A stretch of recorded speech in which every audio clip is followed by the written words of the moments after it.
अपने उद्बोधन से हम सबको कृतार्थ करें। माननीय केंद्रीय गृह एवं सहकारिता मंत्री महोदय।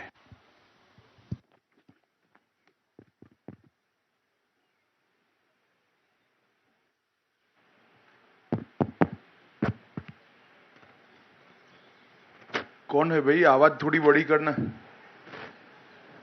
यहां कौन दिख रहा है?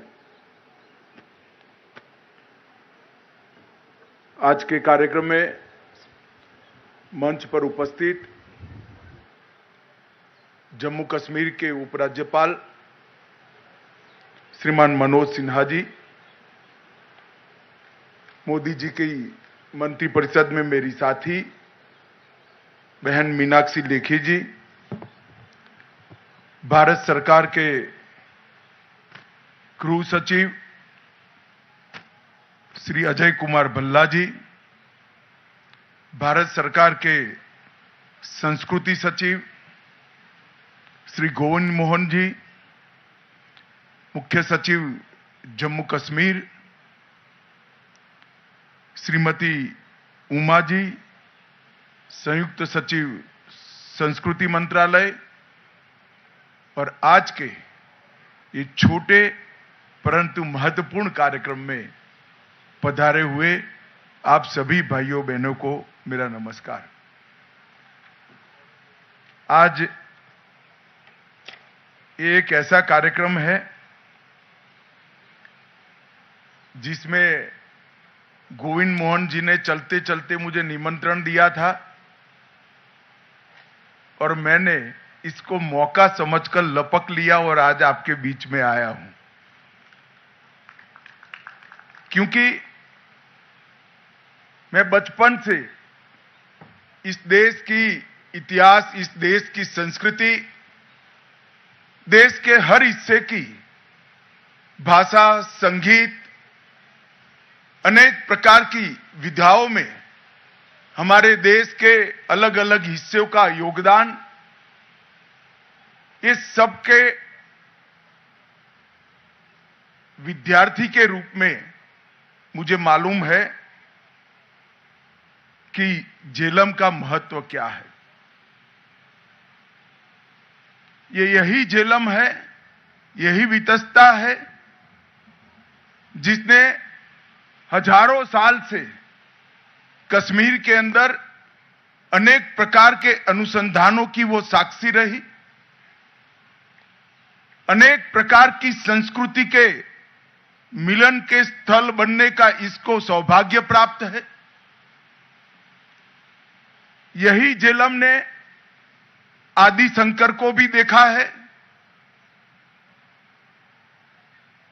और यही झेलम ने बौद्ध साधुओं को भी देखा है। यही झेलम ने यहां पर अनेक प्रकार की संस्कृति के मिलन की साक्षी बनी। ज्ञान की तृषा, ज्ञान का अनुसंधान और फिर निर्णय पर पहुंचने की प्रक्रिया, ये तीनों हर क्षेत्र में, चाहे क्षेत्र अवकाश का हो, चाहे क्षेत्र ज्योतिष का हो, भाषा का हो, व्याकरण का हो, गणित का हो या संगीत और नाट्य परंपराओं का हो, हर क्षेत्र के विद्वानों ने इस भूमि से ही निकलकर न केवल भारत, समग्र विश्व के अंदर अपनी कलाओं का लोहा मनाया है। यही क्षेत्र के अंदर सूफी संत भी आए, यही क्षेत्र के अंदर बुद्धिस्ट भी आए, यही क्षेत्र के अंदर शैव और वैष्णव परंपराओं ने भी अपनी परम सीमा को छूने का काम किया और ये सब का सुभग समन्वय अगर कहीं हुआ तो आज की कश्मीर की संस्कृति में हुआ।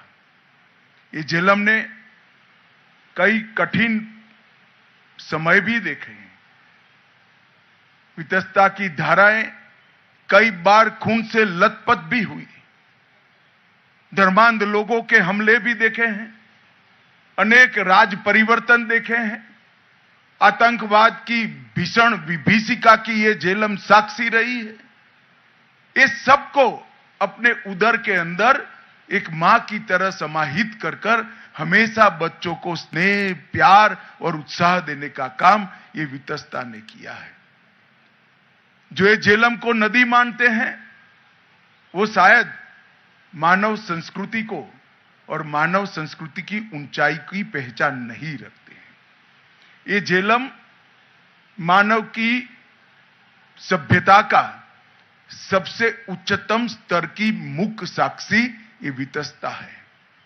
और जिसने भी वितस्ता महोत्सव की कल्पना की है, मैं उसको आज बहुत बहुत साधुवाद देना चाहता हूं, क्योंकि वितस्ता महोत्सव सच्चे कश्मीर का दर्शन समग्र विश्व को कराने वाला एक महोत्सव है।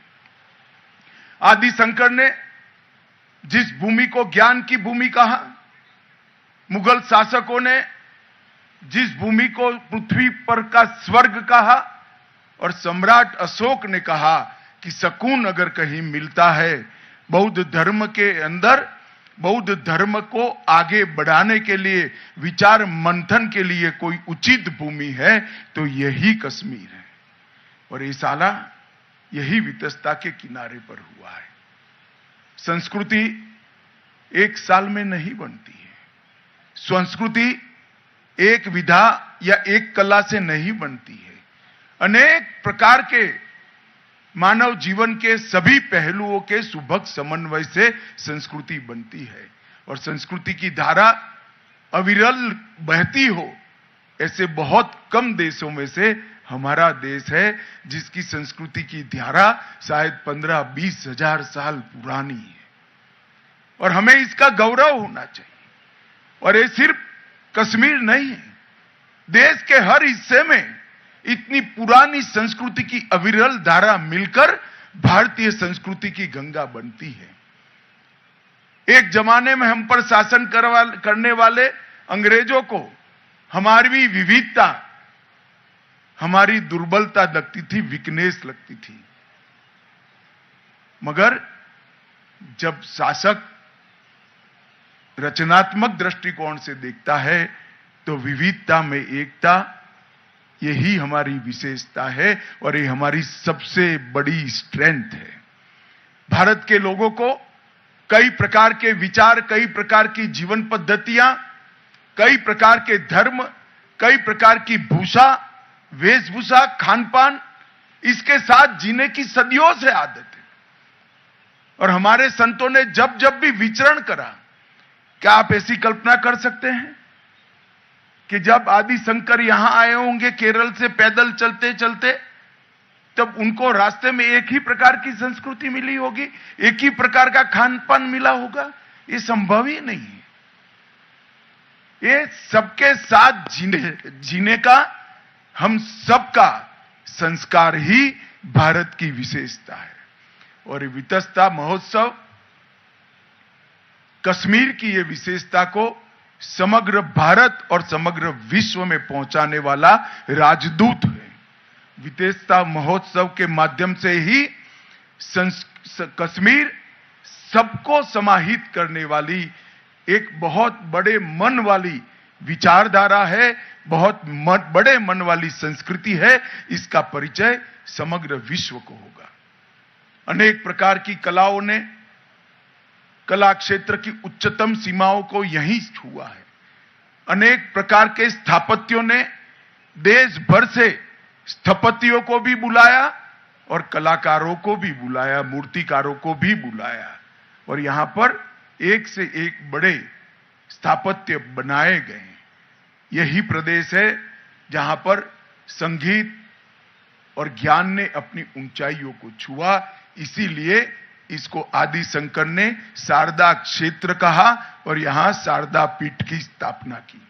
और ये कश्मीर, जिन लोगों ने कश्मीर का अभी का विगत 30-40 साल का इतिहास ही देखा है, उनको लगता है ये विवादित क्षेत्र है, अशांत क्षेत्र है।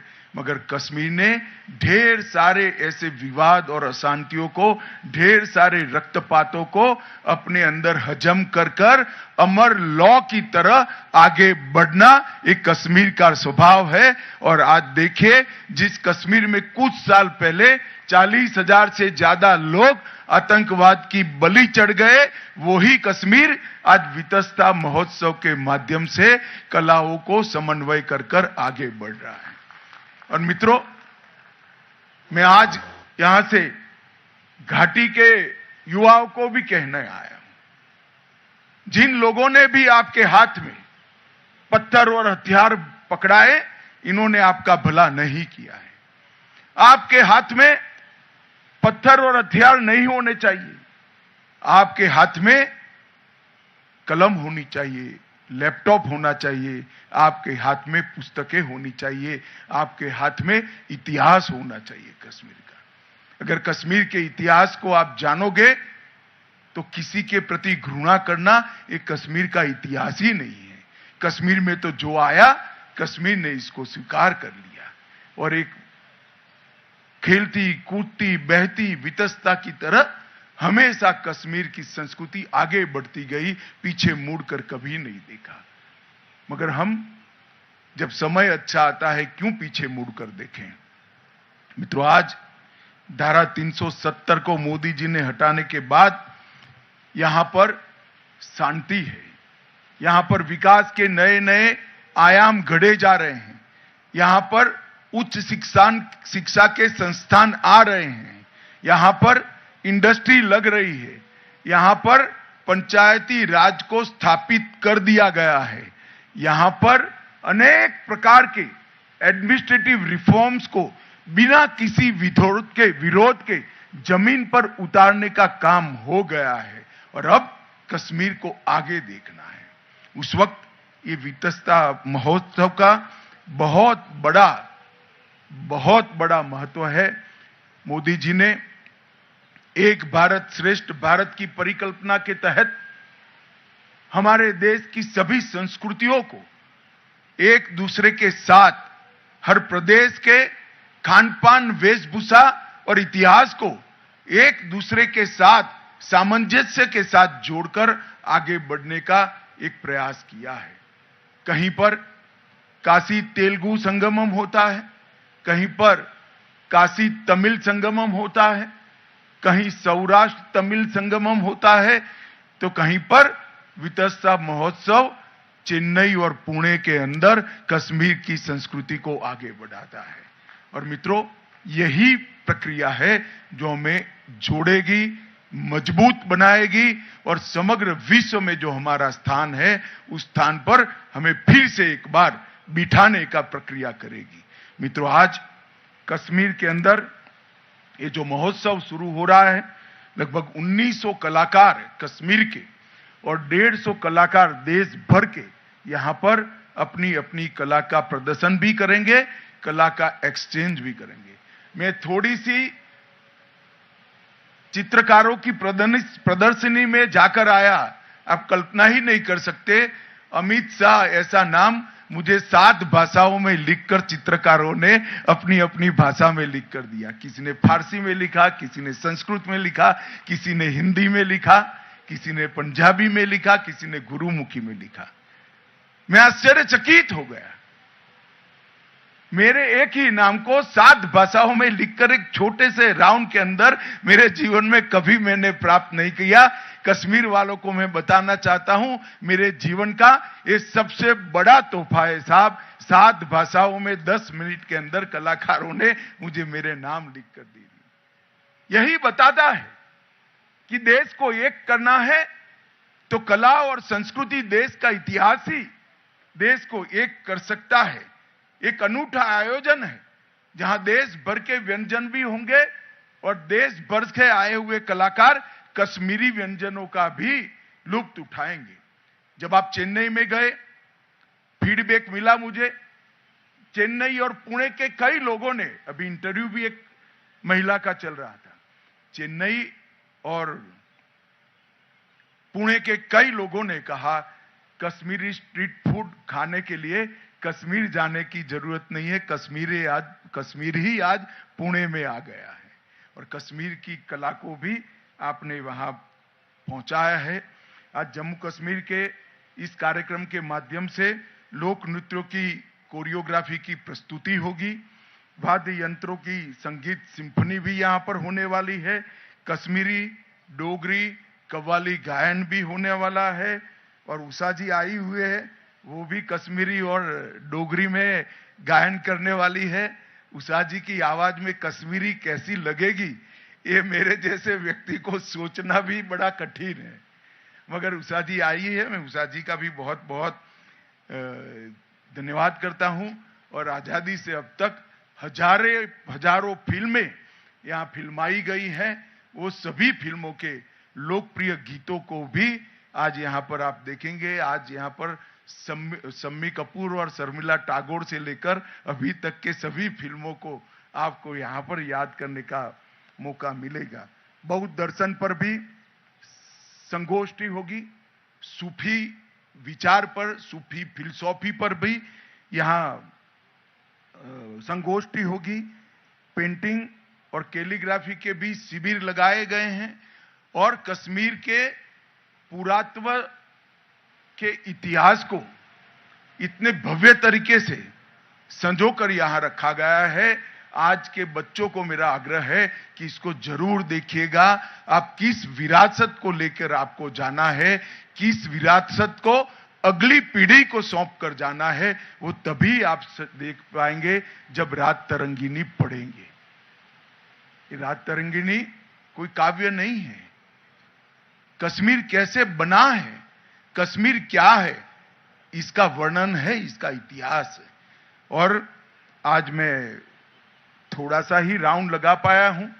काश मैं 2 दिन के लिए आता तो पूरा देख ही लेता, मगर इतना तय है कि मैं वितस्ता की आत्मा को छूकर वापस दिल्ली जा रहा हूं और बड़े सुकून के साथ जा रहा हूं।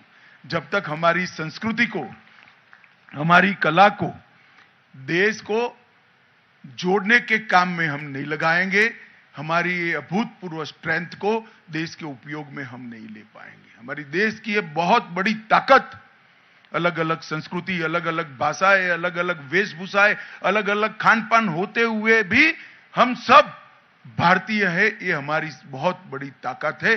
दुनिया के कोई देश में इतनी विविधताएं नहीं है जितनी मेरे भारत के अंदर है और ये हमारे गौरव का विषय है। मोदी जी ने एक भारत श्रेष्ठ भारत के साथ साथ आजादी के अमृत महोत्सव को मनाने का निर्णय किया। 3 ही लक्ष्य इसके पीछे रखे थे कि आजादी के अमृत महोत्सव के माध्यम से देश भर का बच्चा, देश भर का किशोर इस देश के स्वतंत्रता संग्राम की जानकारी रखे।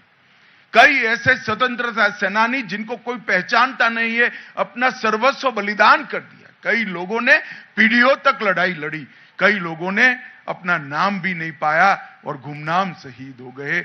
ऐसे स्वतंत्रता संग्राम को नई पीढ़ी जाने और इनके अंदर देशभक्ति के संस्कार का फिर से जागृति करना। 75 साल में हमने जो उपलब्धियां प्राप्त करी है, इसका हम गौरवगान करें। पूरे दुनिया के अंदर हमारे आजादी के बाद जो 75 साल हुए, वो 75 साल में ढेर सारी उपलब्धियां हमने प्राप्त की है। ये देश एक सुई नहीं बनाता था, आज हम चंद्रयान और मंगल का मिशन लेकर बैठे हैं। ये बहुत बड़ी उपलब्धि है। हर क्षेत्र में हमने उपलब्धि प्राप्त की है, इसका भी गौरवगान दुनिया के तक पहुंचाना है। और हमारी संस्कृति, हमारी कलाएं, हमारा खान पान और हमारे इतिहास को भी इस देश का युवा जाने, समझे, पढ़े और स्वीकार कर नई पीढ़ी को देने का जज्बा रखे। और 75 साल के वर्ष पर ही एक संकल्प लेना है कि आजादी का जब शताब्दी होगा, देश की आजादी के 100 साल होंगे 2047 में, तब भारत कैसा होगा इसका संकल्प अभी लेना है। हर क्षेत्र में भारत कैसा होगा, डिफेंस के क्षेत्र में भारत कैसा होगा, शिक्षा के क्षेत्र में भारत कैसा होगा, कला और संस्कृति के क्षेत्र में भारत कैसा होगा। हर क्षेत्र में भारत कहां पर पहुंचा होगा। हमारा व्यापार, हमारा उद्योग, हमारे स्थापत्य, हमारे इंफ्रास्ट्रक्चर, जब हम आजादी की शताब्दी मनाएंगे तब कैसे होंगे, इसका संकल्प लेने का आज समय है 75वें साल में। और 75 साल से 100 साल उस संकल्प को सिद्धि में परिवर्तित करने का समय है। आज एक संकल्प जो लेंगे वो 100 साल आते आते समग्र राष्ट्र की सिद्धि में परिवर्तित होगा और हमारा राष्ट्र हमारे आजादी के आंदोलन के नेताओं की कल्पना का राष्ट्र बनेगा। शहीद भगत सिंह ने इतनी कम आयु में जब फांसी पर चढ़े होंगे, इसके मन में भारत की कल्पना जरूर होगी। 26 साल की रानी लक्ष्मीबाई अंग्रेजों के साथ लड़ते लड़ते छोटे के बच्चे के साथ शहीद हो गई। इसके मन में भारत की कल्पना जरूर होगी। वो कल्पना हमें साकार करनी है, हमारी अगली पीढ़ी ने करनी है। इसके लिए संकल्प से सिद्धि। और आज मैं सभागार में जितने लोग बैठे हैं सभी को कहना चाहता हूं, आजादी के अमृत महोत्सव के वर्ष में व्यक्तिगत संकल्प भी एक छोटा सा ले लीजिए, छोटा सा व्यक्तिगत संकल्प। और विशेषकर युवा जो अपने मृत्यु पर्यंत इसका पालन करता है, छोटा सा संकल्प कि मेरी भोजन की थाली में मैं जूठा अनाज नहीं छोड़ूंगा, मैं कभी ट्रैफिक का नियमों का उल्लंघन नहीं करूंगा, मेरे कमरे से बाहर निकलने से पहले मैं लाइट को स्विच ऑफ कर पंखे को स्विच ऑफ कर ही निकल। छोटी छोटी चीजें कर लीजिए। अगर 130 करोड़ लोग एक एक कदम आगे बढ़ते हैं तो देश 130 करोड़ कदम आगे बढ़ता है। ये छोटे छोटे संकल्पों का समूह जो संपुट बनेगा वो संपुट ही भारत को बनाएगा। मित्रों, वितस्ता महोत्सव आने वाले कश्मीर के भविष्य का महोत्सव है। हमारे भव्य भूतकाल को उज्जवल भविष्य के साथ जोड़ने वाली एक कड़ी है। हमारे भव्य भूतकाल को हम स्मरण में रखें, भविष्य के संकल्प करें और कश्मीर आगे बढ़े, देश आगे बढ़े, महान भारत की रचना हो, यही ये महोत्सव का उद्देश्य है। आप सभी को मेरा बहुत बहुत धन्यवाद कि इस महत्वपूर्ण कार्यक्रम में आज आप यहां आए हैं। मैं सिर्फ और सिर्फ इसी के लिए आज दिल्ली से आया हूं, वितस्ता महोत्सव के कंसेप्ट को बल देने के लिए। और आप सभी भी आज आए हैं, मुझे बहुत अच्छा लगा। बहुत बहुत धन्यवाद। वंदे मातरम। बहुत बहुत आभार माननीय मुख्य अतिथि महोदय, केंद्रीय गृह और सहकारिता मंत्री भारत सरकार श्री अमित शाह जी का संबोधन के लिए। महोदय, आपकी प्रेरणा, आपके प्रोत्साहन और मार्गदर्शन में जम्मू कश्मीर की आवाम और यहां का युवा पूरी क्षमता के साथ इस विकास यात्रा में अपनी सहभागिता सुनिश्चित करेगा, इस बात का संबल भी और विश्वास भी हम सबको है। मैं अब निवेदन करूंगा केंद्रीय संस्कृति मंत्रालय में संयुक्त सचिव श्रीमती उमा